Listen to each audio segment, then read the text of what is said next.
அன்புள்ள ஜெம் தொலைக்காட்சி நேயர்களே வணக்கம். இன்று 12/7/2024 ஆனி மாதம் 28ஆம் தேதி வெள்ளிக்கிழமை. ஷஷ்டி திதி பகல் 12:33 வரை, பின்பு வளர்பிறை சப்தமி. உத்தர நட்சத்திரம் மாலை 4:09 வரை, பின்பு அஸ்த நட்சத்திரம். சித்த யோகம் மாலை 4:09 வரை, பின்பு அமிர்த யோகம். ஷஷ்டி முருக வழிபாடு மிக மிக நல்லது. சுப முகூர்த்த நாள். ராகு காலம் பகல் 10:30 முதல் 12 மணி வரை. யமகண்டம் மதியம் 3 மணி முதல் 4:30 வரை. இன்றைய சுப ஓரைகள் காலை 6 மணி முதல் 8 மணி வரை, காலை 10 மணி முதல் 10:30 வரை, மதியம் 1 மணி முதல் 3 மணி வரை, மாலை 5 மணி முதல் 6 மணி வரை, இரவு 8 மணி முதல் 10 மணி வரை. இனி இன்றைய கிரக அமைப்பு. மேஷ ராசியில் செவ்வாய், ரிஷப ராசியில் குரு, மிதுன ராசியில் சூரியன், கடக ராசியில் சுக்கிரன் புதன், கன்னி ராசியில் கேது சந்திரன், கும்ப ராசியில் சனி வக்ரகதியில், மீன ராசியில் ராகு. இனி இன்றைய ராசி பலன். மேஷ ராசி நேயர்களே, உங்கள் ராசிக்கு ருணரோகஸ்தானம் என வர்ணிக்கப்படக்கூடிய 6ஆம் வீட்டில் சந்திரன் கேது சேர்க்கை பெற்று அமைய பெற்று 3இல் சூரியன் சஞ்சரிப்பது மிகச் சிறப்பான அமைப்பாகும். உங்கள் செயல்களுக்கு நல்ல ஆதரவு கிடைக்கும். பண வரவுகள் தாராளமாக இருக்கும். குடும்பத்தில் மகிழ்ச்சி தரக்கூடிய இனிய நிகழ்வுகள் நடக்கக்கூடிய ஒரு வாய்ப்புகள் உண்டு. தொழில் ரீதியாக பார்க்கின்ற பொழுது புதிய யுக்திகளை பயன்படுத்தி நல்ல லாபகரமான பலன்களை அடையக்கூடிய ஒரு வாய்ப்புகள் இன்றைய நாளில் உங்களுக்கு உண்டு. கொடுத்த வாக்குறுதிகளை எளிதில் காப்பாற்றுவீர்கள்.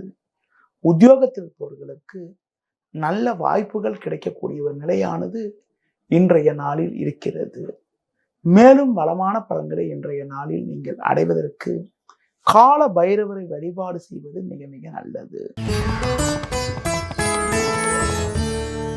ரிஷப ராசி நேயர்களே, உங்கள் ராசிக்கு 2இல் சூரியன் 5இல் சந்திரன் கேது சஞ்சரிப்பதால் எதிலும் சற்று பொறுமையோடு இருக்க வேண்டும். உங்களது முன்கோபத்தை சற்று குறைத்துக் கொள்வது நல்லது. நீங்கள் நினைப்பது ஒன்று, நடப்பது ஒன்றாக இருக்கும். ஒரு சிலருக்கு வயிறு சம்பந்தப்பட்ட பிரச்சனைகள் ஏற்படலாம் என்பதால் உணவு விஷயத்தில் சற்று கட்டுப்பாடோடு இருப்பது நல்லது. தொழில் வியாபாரத்தில் சின்ன சின்ன நெருக்கடி இருந்தாலும் உங்களின் தனித்திறமையால் எதையும் சமாளிக்கக்கூடிய ஒரு வாய்ப்புகள் உண்டு. உத்தியோக ரீதியாக பார்க்கின்ற பொழுது உங்களுக்கு உள்ள கடந்த கால சோதனைகள் ஓரளவுக்கு குறையும் என்றாலும் அதிகாரியிடம் பேசுகின்ற பொழுது சற்று நிதானத்தோடு இருப்பது மிக மிக நல்லது. மேலும் வளமான பலன்களை நீங்கள் அடைவதற்கு முருகப்பெருமானை வழிபாடு செய்வது மிக மிக நல்லது. மிதுன ராசி நேயர்களே, ஜென்ம ராசியில் சூரியன் 4ஆம் வீட்டில் சந்திரன் கேது சஞ்சரிப்பதால் தேவையில்லாத அலைச்சல்கள் ஏற்படும். எளிதில் முடிய வேண்டிய விஷயங்கள் சற்று தாமதமாகும். பண வரவில் ஒரு ஏற்ற இறக்கமான நிலை இருக்கும் என்பதால் ஆடம்பரத்தை சற்று குறைத்துக் கொள்வது நல்லது. தொழில் ரீதியாக பார்க்கின்ற பொழுது உங்களுக்கு தேவையில்லாத ஒரு நெருக்கடிகள் ஏற்படக்கூடிய ஒரு நாளாக இன்றைய நாள் இருக்கும். உத்தியோகத்தில் இருப்பவர்களுக்கு வேலை பளு சற்று கூடுதலாக இருக்கும். எந்த ஒரு பணியிலும் நீங்கள் சற்று கவனத்தோடு இருந்தால்தான் இருக்கக்கூடிய பிரச்சனைகளை நீங்கள் சமாளிக்க முடியும். இன்றைய நாளில் ஒரு வளமான பலன்களை நீங்கள் அடைவதற்கு முருக வழிபாடு மேற்கொள்வது மிக மிக நல்லது. கடக ராசி நேயர்களே, உங்கள் ராசிக்கு முயற்சி ஸ்தானமான 3ஆம் வீட்டில் சந்திரன் கேது சஞ்சரிப்பதும் 10இல் செவ்வாய் 11இல் குரு சஞ்சரிப்பதும் அற்புதமான அமைப்பாகும். இதன் காரணமாக ஒரு வளமான பலன்களை நீங்கள் அடையக்கூடிய வாய்ப்புகள் உண்டு. உங்கள் செயல்களுக்கு நல்ல ஆதரவு கிடைக்கும். எடுக்கும் முயற்சியில் சாதகமான பலன்களை அடையக்கூடிய வாய்ப்புகள் உண்டு. தொழில் ரீதியாக பார்க்கின்ற பொழுது நல்ல ஒரு முன்னேற்றத்தை நீங்கள் அடையக்கூடிய ஒரு சூழ்நிலையானது இன்றைய நாளில் இருக்கிறது. வேலையாட்கள் ஒத்துழைப்பு மிக மிக சிறப்பாக இருக்கும். உத்தியோக ரீதியாக பார்க்கின்ற பொழுது நீங்கள் நீண்ட நாட்களாக எதிர்பார்த்த மாற்றங்கள் எல்லாம் ஏற்பட்டு கௌரவமான நிலையினை அடைவீர்கள். அதிகாரியிடம் இருந்து வந்த கருத்து வேறுபாடுகள் எல்லாம் தற்போது குறைந்து ஒரு சுமூகமான நிலை ஏற்படக்கூடிய ஒரு வாய்ப்புகள் இன்றைய நாளில் இருக்கிறது. கடந்த கால உடல் பாதிப்புகள் எல்லாம் விலகி எதிலும் சுறுசுறுப்பாக செயல்படுவீர்கள். வீண் மருத்துவ செலவுகள் குறையும். குடும்பத்தில் மகிழ்ச்சி ஏற்படும். ஒரு வளமான பலன்களை பெறுவதற்கு சிவ வழிபாடு மேற்கொள்வது மிக மிக நல்லது. சிம்ம ராசி நேயர்களே, உங்கள் ராசிக்கு 2ஆம் வீட்டில் கேது சந்திரன் சஞ்சரிப்பதால் பேச்சில் சற்று பொறுமையோடு இருக்க வேண்டும். பண வரவில் ஒரு ஏற்ற இறக்கமான நிலை இருக்கும். பொதுவாக எதிர்பார்த்த பண வரவுகள் தக்க நேரத்தில் கிடைக்காத ஒரு நிலையும், அதன் காரணமாக மன அமைதி குறைவு ஏற்படக்கூடிய ஒரு சூழ்நிலையும் உண்டாகும். எந்த ஒரு விஷயத்திலும் சற்று பொறுமையோடு நிதானத்தோடு இருந்தால்தான் இருக்கக்கூடிய பிரச்சனைகளை சமாளிக்க முடியும். தொழில் வியாபாரத்தில் தேவையில்லாத ஒரு நெருக்கடிகளை நீங்கள் எதிர்கொள்வீர்கள். உத்தியோக ரீதியாக பார்க்கின்ற பொழுது நீங்கள் பேச்சில் சற்று பொறுமையோடும் நிதானத்தோடும் இருந்தால்தான் இருக்கக்கூடிய பிரச்சனைகளை சமாளிக்க முடியும். மேலும் வளமான பலன்களை இன்றைய நாளில் நீங்கள் அடைவதற்கு விநாயகர் வழிபாடு மேற்கொள்வது மிக மிக நல்லது. கன்னி ராசி நேயர்களே, உங்கள் ராசியாதிபதி புதன் சுக்கிரன் சேர்க்கை பெற்று லாபஸ்தானத்தில் சஞ்சரிப்பதும், உங்கள் ஜென்ம ராசியில் சந்திரனானவர் சஞ்சரிப்பதும் உன்னதமான அமைப்பாகும். இதன் காரணமாக ஒரு வளமான பலன்களை நீங்கள் அடையக்கூடிய ஒரு வாய்ப்புகள் உண்டு. தொழில் ரீதியாக பார்க்கின்ற பொழுது பல்வேறு வளமான பலன்களை பெறுவீர்கள். உங்கள் செயல்களுக்கு நல்ல ஆதரவு கிடைக்கும். எடுத்த பணியை சிறப்பாக செய்து முடிக்கக்கூடிய ஒரு வாய்ப்புகள் உண்டு. தொழிலில் பார்க்கின்ற பொழுது புதிய யுக்திகளை பயன்படுத்தி நல்ல லாபத்தை ஈட்டக்கூடிய ஒரு வாய்ப்புகள் உண்டு. உத்தியோக ரீதியாக உங்களுக்கு புதிய வாய்ப்புகள் கிடைக்கும். நண்பர்கள் மூலமாக ஒரு சில வளமான பலன்களை பெறுவீர்கள். கடந்த கால பிரச்சனைகள் எல்லாம் தற்போது குறைந்து ஏற்ற மிகுந்த பலன்களை பெறக்கூடிய ஒரு வாய்ப்புகள் இன்றைய நாளில் உங்களுக்கு உண்டு. குறிப்பாக குடும்பத்தில் மங்களகரமான சுபகாரியங்கள் கைகூடக்கூடிய ஒரு சூழ்நிலை உண்டாகும். பிள்ளைகள் வழியில் இருந்து வந்த மனக்கவலைகள் எல்லாம் ஓரளவுக்கு குறைந்து ஒரு வளமான பலன்களை பெறக்கூடிய ஒரு வாய்ப்பானது உங்களுக்கு உண்டு. மேலும் வளமான பலன்களை இன்றைய நாளில் நீங்கள் பெறுவதற்கு குறிப்பாக துர்க்கை அம்மனுக்கு ராகு காலத்தில் தீபம் ஏற்றுவது மிக மிக சிறப்பு. துலா ராசி நேயர்களே, உங்கள் ராசிக்கு விரயஸ்தானமான 12ஆம் வீட்டில் சந்திரனானவர் கேது சேர்க்கை பெற்று சஞ்சரிப்பதால் தேவையில்லாத நெருக்கடிகள் ஏற்படும். குறிப்பாக மனக்குழப்பங்கள் ஏற்பட்டு உங்களுக்கு மன அமைதி குறைவு உண்டாகும். எந்த ஒரு காரியத்திலும் யோசித்து செயல்பட வேண்டிய நாளாக இன்றைய நாள் இருக்கிறது.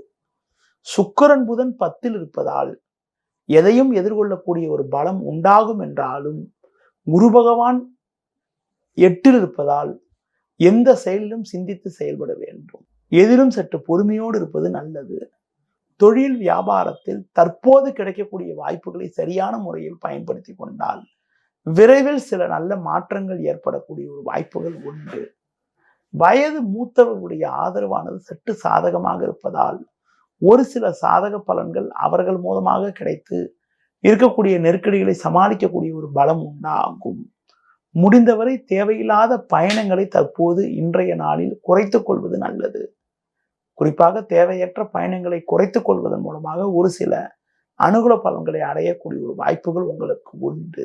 குறிப்பாக பெண்கள் விஷயத்தில் சற்று கவனத்தோடு நிதானத்தோடு இருக்க வேண்டிய நாளாக இன்றைய நாள் இருக்கிறது. மேலும் வளமான பலன்களை இன்றைய நாளில் நீங்கள் அடைவதற்கு பெருமாள் வழிபாடு மேற்கொள்வது மிக மிக நல்லது.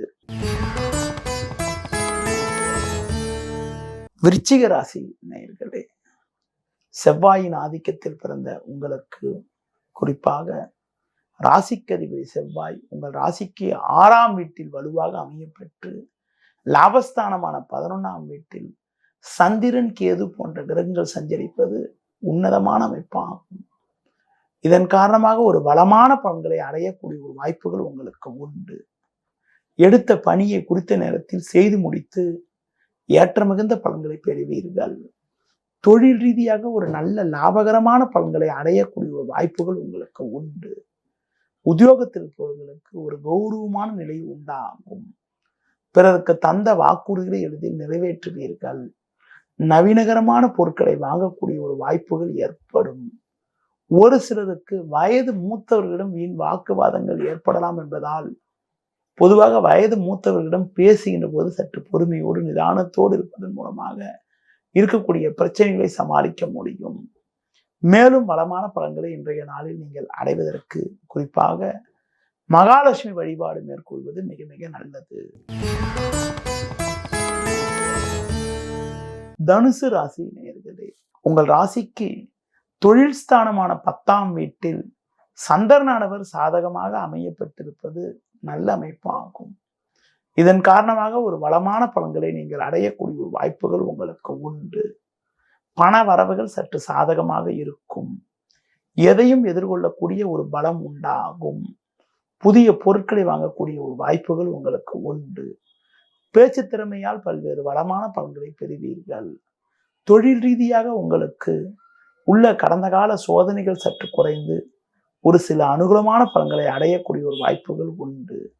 உத்தியோகத்தில் இருப்பவர்களுக்கு கடந்த கால பிரச்சனைகள் சற்று குறையும் என்றாலும் மேல் அதிகாரியிடம் பேசுகின்ற போது சற்று பொறுமையோடு நிதானத்தோடு இருப்பது மிக மிக நல்லது. மேலும் வளமான பலன்களை இன்றைய நாளில் நீங்கள் அடைவதற்கு துர்க்கை அம்மனுக்கு தீபம் ஏற்றுவது மிக மிக நல்லது. மகர ராசி நேயர்களே, உங்கள் ராசிக்கு பஞ்சமஸ்தானமான 5ஆம் வீட்டில் குரு பகவான் சஞ்சரிப்பதும் ருணரோகஸ்தானமான 6ஆம் வீட்டில் சூரியன் சஞ்சரிப்பதும் அற்புதமான அமைப்பாகும். அது மட்டும் இல்லாமல் உங்கள் ராசிக்கு பாக்கியஸ்தானமான 9ஆம் வீட்டில் சந்திரனானவர் சஞ்சரிப்பதன் மூலமாக நல்ல வாய்ப்புகள் உங்களுக்கு கிடைக்கும். கடந்த சில நாட்களாக உங்களுக்கு இருந்த சந்திராசிரமமானது முடிந்து விட்டதால் தற்போது ஒரு தெளிவான நிலையில் இருப்பீர்கள். உங்களுக்கு இருந்த மன குழப்பங்கள் விலகும். பண வரவுகள் சாதகமாக இருக்கும். எடுத்த பணியை சிறப்பாக செய்து முடிப்பீர்கள். கொடுத்த வாக்குறுதிகளை எளிதில் காப்பாற்றுவீர்கள். தொழில் வியாபாரத்தில் ஒரு சில சாதகமான பலன்களை அடையக்கூடிய ஒரு வாய்ப்புகள் உண்டு. உங்களுக்கு இருந்த தேக்க நிலை விலகி ஒரு வளமான பலன்களை பெறுவீர்கள். உத்தியோக ரீதியாக பார்க்கின்ற பொழுது நல்ல வாய்ப்புகள் கிடைக்கும். உங்கள் உழைப்புக்கான பலனை அடையக்கூடிய ஒரு வாய்ப்புகள் உண்டு. கடந்த கால சோதனைகள் எல்லாம் மறையக்கூடிய ஒரு அதிர்ஷ்டமானது உங்களுக்கு இன்றைய நாளில் இருக்கிறது. நண்பர்கள் மூலமாக ஒரு சில வளமான பலன்கள் ஏற்படும். புதிய பொருட்களை வாங்கக்கூடிய யோகமானது உண்டு. ஒரு சிலருக்கு வெளியூர் தொடர்புகள் மூலமாக ஒரு அனுகூலமான பலன்களை அடையக்கூடிய ஒரு வாய்ப்புகள் இன்றைய நாளில் இருக்கிறது. இன்றைய நாளில் மேலும் வளமான பலன்களை நீங்கள் அடைவதற்கு லட்சுமி நரசிம்மர் வழிபாடு மிக மிக நல்லது. கும்பராசி நேயர்களே, உங்கள் ராசிக்கு 2இல் ராகு 8இல் சந்திரன் கேது சஞ்சரிப்பதால் தேவையில்லாத நெருக்கடிகள் ஏற்படும். எளிதில் முடிய வேண்டிய காரியங்கள் சற்று தாமதமாகும்.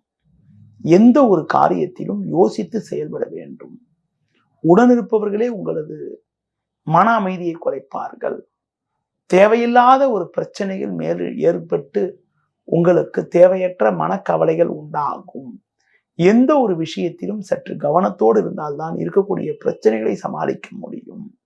எளிதில் முடிய வேண்டிய காரியங்கள் சற்று தாமதமாகும். பேச்சால் வீண் பிரச்சனைகள் உண்டாகலாம். பொதுவாக மற்றவர்கள் விஷயத்தில் தலையிடாமல் இருப்பது நல்லது. தொழில் வியாபாரத்தில் ஒரு நல்ல நிலையில் இருக்கக்கூடிய உங்களுக்கு ஒரு சிலர் செய்யக்கூடிய செயல்கள் காரணமாக உங்களுக்கு கிடைக்க வேண்டிய ஒரு நல்ல வாய்ப்புகள் கூட தடைபடக்கூடிய ஒரு நாளாக இன்றைய நாள் இருக்கும். உத்தியோகத்தில் இருப்பவர்களுக்கு நீங்கள் சிறப்பாக செயல்பட்டாலும் உடன் வேலை செய்பவர்கள் உங்கள் மீது வீண் பழிச்சொற்களை சொல்வதால் உங்களுக்கு கிடைக்க வேண்டிய ஒரு நல்ல வாய்ப்புகள் கூட தடைபடக்கூடிய ஒரு நாளாக இன்றைய நாள் இருக்கும். முடிந்தவரை புதிய முயற்சிகளை தள்ளி போடுவது, தவிர்ப்பது, விநாயகர் வழிபாடு மேற்கொள்வது மிக மிக நல்லது. மீன ராசி நேயர்களே, உங்கள் ராசிக்கு சமசப்தமஸ்தானமான 7ஆம் வீட்டில் சந்திரனவர் சாதகமாக அமைய பெற்று பஞ்சமஸ்தானமான 5ஆம் வீட்டில் சுக்கிரன் புதன் சஞ்சரிப்பது நல்ல அமைப்பாகும். இதன் காரணமாக உங்கள் செயல்களுக்கு நல்ல ஆதரவு கிடைக்கும். எடுத்த பணியை சிறப்பாக செய்து முடிக்கக்கூடிய ஒரு வாய்ப்புகள் உண்டு. தொழில் வியாபாரத்தில் நல்ல முன்னேற்றங்களை பெறுவீர்கள். உங்கள் செயல்களுக்கு நல்ல ஆதரவு கிடைக்கும். தொழில் ரீதியாக புதிய யுக்திகளை பயன்படுத்தி ஒரு நல்ல வளர்ச்சியினை அடையக்கூடிய ஒரு வாய்ப்புகள் உண்டு. ஒரு நல்ல வாய்ப்புகள் உங்களுக்கு கிடைக்கும். புதிய பொருட்களை வாங்கக்கூடிய யோகங்கள் உங்களுக்கு உண்டு. உத்தியோக ரீதியாக பார்க்கின்ற பொழுது உங்களுக்கு இருந்த கடந்த கால சோதனைகள் எல்லாம் தற்போது மறைந்து ஒரு வளமான பலன்களை பெறக்கூடிய ஒரு வாய்ப்புகள் உங்களுக்கு உண்டு. மேலும் வளமான பலன்களை நீங்கள் அடைவதற்கு முருகப்பெருமானை வழிபாடு செய்வது மிக மிக நல்லது. நேயர்களே, இதுவரை இன்றைய ராசி பலனை உங்களிடம் கூறினேன். இனி ஜோதிட தகவல். ஜோதிட தகவலில் ஒவ்வொரு நாளும் ஒவ்வொரு நட்சத்திரத்தில் பிறந்தவர்களை பற்றி உங்களிடம் பேசி வரக்கூடிய நான் இன்று உங்களிடம் உத்திர நட்சத்திரத்தில் பிறந்தவர்களை பற்றி ஒரு சில குறிப்புகள் கூற உள்ளேன். உத்திரம், அதாவது நவகிரகங்களில் சூரியனுடைய நட்சத்திரம் உத்திரமாகும். இந்த நட்சத்திரத்துல முதல் பாதம் என்பது நட்சத்திரத்துக்கு அதிபதியும் சூரியன் தான், ராசியாதிபதியும் சூரியன் தான். சிம்ம ராசி. இந்த நட்சத்திரத்துல உத்திர நட்சத்திரத்துல முதல் பாதம் மட்டும் சிம்ம ராசி வரும். 2ஆம் பாதம் 3ஆம் பாதம் 4ஆம் பாதம் கன்னி ராசி வரும். 2ஆம் பாதம் 3ஆம் பாதம் 4ஆம் பாதத்துல ஒருத்தர் பிறந்தாங்கன்னா அவங்க கன்னி ராசியில பிறந்தவங்க. அதுக்கு அதிபதி புதன். அடுத்து பார்த்தீங்கன்றால் உத்தரத்துல பிறந்தவங்களுடைய குணநலங்களை பற்றி பார்க்கின்ற பொழுது சிறந்த அறிவாளி, நல்ல நிர்வாக திறமை கொண்டவர், மன வலிமை மிக மிக சிறப்பா இருக்கும், யோசித்து பேசக்கூடிய குணம் கொண்டவர்கள், கல்வியில் ஒரு உயர்வான நிலையினை அடைவாங்க, கம்பீரமான தோற்றம், தைரியத்தோடு எதிலும் செயல்படக்கூடிய ஒரு அமைப்புகள், அது மட்டும் இல்லாமல் வசீகரமான தோற்றம் கொண்டவர்களாக இருப்பார்கள். அடுத்து பார்த்தீங்கன்னா பேச்சு திறமையை பற்றி பார்க்கின்ற போது கவர்ச்சியா பேசக்கூடிய ஒரு திறமை கொண்டவர்களாக இருப்பார்கள். எவ்வளவு பெரிய இக்கட்டான நிலையாக இருந்தாலும் அதனை சமாளிக்கக்கூடிய ஒரு திறமை அவங்க கிட்ட இருக்கும். அனுபவ அறிவு அதிகமாக இருக்கிற காரணத்தினால எவ்வளவு பெரிய பிரச்சனையும் சமாளிக்கக்கூடிய ஒரு திறமை கொண்டவர்களாக இருப்பார்கள். பொதுவா மனைவி பிள்ளைகள் மீது ரொம்ப அக்கறையோடும் பாசத்தோடு நடந்து கொள்வார்கள். முன்கோபம் கொஞ்சம் அதிகமா இருக்கும்.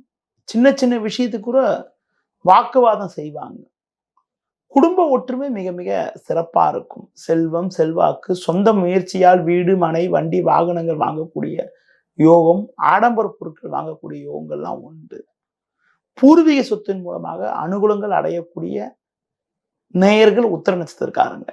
அது மட்டும் இல்லாம இந்த நட்சத்திரம் பிறந்தவங்களுக்கு கலை, இசை போன்றவற்றில் ஈடுபாடுகள், அது மட்டும் இல்லாம பார்த்தீங்கன்னா கல்வித்துறை, வங்கித்துறை, ஆடிட்டிங் சம்பந்தப்பட்ட துறைகளில் ஈடுபாடுகள் போன்றவை ஏற்படும். மற்றவர்களுக்கு ஒரு வழிகாட்டக்கூடிய ஒரு திறமை கொண்டவர்களாக இருப்பார்கள். நவீனகரமான வண்டி வாகனங்களை அனுபவிக்கக்கூடிய ஒரு வல்லவராக இருக்கக்கூடிய ஒரு அமைப்பெல்லாம் உண்டு. இவங்களுக்கு கழுத்து பகுதியில் வலி ஏற்படும், இரத்த கொதிப்புகள் ஏற்படுவதற்கான வாய்ப்புகள் உண்டு.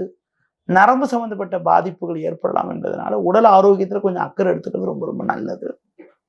உத்தரத்துல பிறந்தவங்களுக்கு என்ன தசாபுத்தி நடக்குன்னா முதல் திசையே சூரிய திசை நடக்குங்க. அதாவது பிறக்கும் போதே சூரியன் நட்சத்திரம் பிறக்கிறதுனால முதல் திசையே சூரிய திசை நடக்கும். பொதுவா முதல் திசையாக சூரிய திசை நடந்தா அப்பாவுக்கு பாதிப்புன்னா சொல்லுவாங்க. ஆனா சூரியன் பலகீனமா இருந்தா அப்பாவுக்கு பாதிப்பை கொடுக்கும். சூரியன் நீச்சம் பெற்றிருந்தாலோ, சூரியன் ராகு அல்லது கேது சேர்க்கை பெற்றிருந்தாலோ, அப்படிப்பட்ட நிலையில உத்தரத்துல பிறந்தா அவங்களுக்கு பாத்தீங்கன்னா அவங்களுடைய அப்பாவுக்கு பாதிப்பை கொடுக்கும். அடுத்து பாத்தீங்கன்னா சூரியன் நல்லபடியா இருந்தா, ஆட்சி பெற்றிருந்தாலோ அல்லது பாத்தீங்கன்னா ஒரு நல்ல நிலையில நல்ல கிரக சேர்க்கையோடு இருந்தால் தாய் தந்தையருக்கு நல்ல சிறப்பு, நல்ல ஒரு அனுகூலங்கள்லாம் அந்த சூரியனுடைய திசையான முதல் திசையில ஏற்படும். ஃபர்ஸ்ட் பிறக்கிறதே வந்து சூரியன் நட்சத்திரம் பிறந்திருக்கனால உங்களுக்கு கொஞ்சம் உஷ்ண சம்பந்தப்பட்ட உடல் பாதிப்புகள் இருக்கும். இவங்களுக்கு 2வது திசையாக சந்திர திசை வரும். சந்திரன் வந்து ஜாதக ரீதியாக ஓரளவுக்கு நல்ல பலன்களையும், படிப்பு சம்பந்தப்பட்ட விஷயத்துல நல்ல ஒரு அனுகூலங்களும், பாட்டு கேட்கறது, பாட்டு பாடுறது, கலை சம்பந்தப்பட்ட விஷயத்துல ஈடுபாடெல்லாம் கூட ஏற்படுத்தும். இவங்களுக்கு 3வது திசையாக செவ்வாய் திசை வரும். இதெல்லாம் சின்ன சின்ன திசை. ஃபர்ஸ்ட் திசை சூரிய திசை 6 வருஷம். அது வந்து இருப்பை பொறுத்து இருக்கு. ஒரு சிலருக்கு 4 வருஷம் 3 வருஷம் வரும். அடுத்து சந்திரன் ஒரு 10, அப்புறம் செவ்வாய் ஒரு 7. எல்லாம் ஒரு 20 வயசுக்குள்ளேயே இந்த 3 திசையும் முடிஞ்சிடும் உங்களுக்கு. அதுக்கு அடுத்து பார்த்தீங்கன்னா உங்களுக்கு வந்து ஒரு சிலருக்கு 22, 23 வயசுல கூட ராகு திசை வரும். இல்லாட்டி 20 வயசுல ராகு திசை வந்துடும். ராகு திசை ஒரு மிகப்பெரிய ஒரு அதிர்ஷ்டத்தை கொடுக்கக்கூடிய திசையா இருக்கும். ஏனென்றால் 4வது திசையாக, அதாவது வந்து 2, 4, 6, 8 ஆகிய திசைகள் ரொம்ப ரொம்ப நல்லா இருக்குன்னு சொல்லுவாங்க. அதுவும் 4, 6 தான் ரொம்ப ரொம்ப நல்லா இருக்குன்னு சொல்லுவோம் ஜென்ரலா. 4வது திசையாக ராகு திசை வர காரணத்தினால ராகு வந்து ஒரு நல்ல இடத்துல அமைஞ்சிட்டா ஒரு மிகப்பெரிய ஒரு வளர்ச்சியை வந்து ராகு திசையில் அடையக்கூடிய ஒரு அதிர்ஷ்டத்தை கொடுக்கும். ராகு திசையில் ஒரு மிகப்பெரிய ஒரு சிறப்பை அடையக்கூடிய ஒரு வாய்ப்பை ஏற்படுத்தும். ராகு திசையில வந்து இல்லற வாழ்க்கை, அடுத்து வந்து பார்த்தீங்கன்னா மனைவி பிள்ளைகள், அடுத்து பார்த்தீங்கன்னா சொத்து யோகம், வசதி வாய்ப்பு யோகங்கள், செல்வம் செல்வாக்கெல்லாம் நல்லா சிறப்பாக அமையக்கூடிய ஒரு வாய்ப்பெல்லாம் உங்களுக்கு கொடுக்கும். ராகு மட்டும் ஒரு நல்ல இடத்துல இருந்துட்டு ஒரு நல்ல கிரக பார்வையோடு இருந்துட்டா அவங்களுடைய வளர்ச்சியை வந்து யாராலும் எண்ணி பார்க்க முடியாததுக்கு ஒரு மிகச்சிறப்பான வளர்ச்சியும், ஒரு மிக உயரிய வளர்ச்சியும் அடையக்கூடிய ஒரு அதிர்ஷ்டம் கொண்டவர்களாக இருப்பார்கள். ஏன்னா ராகுலாம் ஒரு மிகப்பெரிய ஒரு அதிர்ஷ்டத்தை கொடுக்கக்கூடிய கிரகங்க. அந்த ராகு திசை ஒரு குறிப்பிட்ட சின்ன வயசுலேயே வந்துட்டா, அதுவும் 20 வயசுல சொல்ற ராகு திசை வந்துட்டா ஒரு மிகப்பெரிய ஒரு வளர்ச்சியை வந்து அடைஞ்சிருவாங்க கண்டிப்பாக. ராகுக்கு அடுத்து குரு வரும். நட்சத்திராதிபதி சூரியனுக்கு குரு நட்பு என்ற காரணத்தாலும் குரு ஒரு நல்ல இடத்துல இருந்தால் நல்ல ஒரு அமோகமான பலன்களும் நல்ல ஒரு சிறப்பையும் அடையக்கூடிய ஒரு வாய்ப்பை உண்டாக்கும். பொதுவாக குருவுக்கு அடுத்து சனி வரும். சனிலாம் அந்த ஜாதகத்தில் இருக்கக்கூடிய கிரக அமைப்புகளை பொறுத்து இருக்கு, மற்ற கிரக சேர்க்கையை பொறுத்து இருக்குது. பொதுவான பலன்கள், தசாபுத்தி பலன்கள்ல ஒரு குறிப்பிட்ட வயது இருக்கக்கூடிய பலன்களை பற்றி உங்களிடம் தெளிவாக உத்தரத்தில் பிறந்தவங்களுக்கு தற்போது கூறினேன். அதுக்கு மேல நடக்கக்கூடிய தசாபுத்தி பலன்லாம் அவங்க ஜாதகத்தில் இருக்கக்கூடிய கிரக அமைப்புகள் மற்ற நிலையெல்லாம் கொண்டுதான் முடிவெடுக்கணும். இதுவரை உத்தரத்தில் பிறந்தவர்களுடைய பலாபலன்களை பற்றியும் இன்றைய ராசி பலன் பற்றியும் உங்களிடம் கூறினேன். மீண்டும் நாளை காலை சந்திப்போம். நன்றி, வணக்கம்.